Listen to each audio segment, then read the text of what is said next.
Good morning. Welcome again to Morning Devotions. Thank you again for our time together. Again tonight, Joe and Becky are here. It's our last revival night at East Campus for the year. We'll start back up again in January. But right now, let's go back to the book of Hebrews, chapter 13. I am what people call a prosperity preacher. And I wear that badge proudly because I preach the abundant life. I show people how that God is a good God who wants them to have enough food on their table to eat and a good education for their children and a good bed to sleep in and a good home at night. I'm not talking about avarice and greed.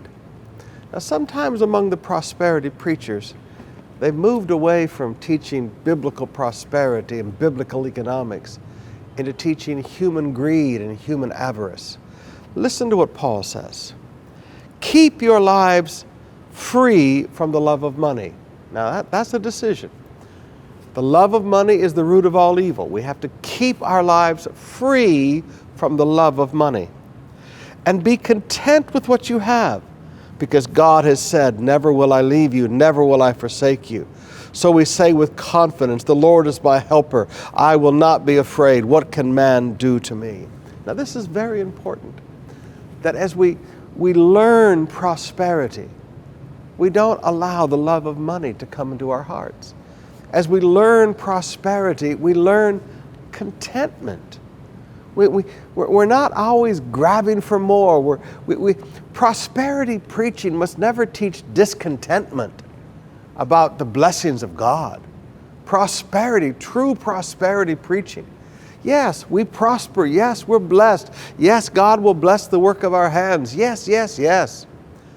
But never do we teach people the love of money. Never do we teach people to be uncontent with the blessings of God. Instead, we teach people what Paul said.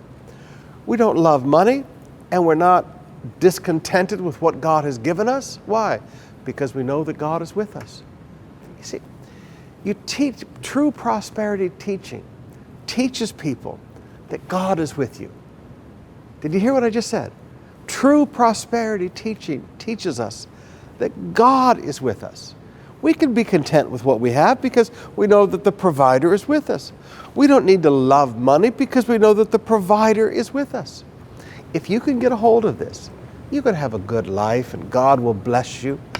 Please don't ever get your heart focused on loving money, and always be content with the blessings God has given you because He is with you.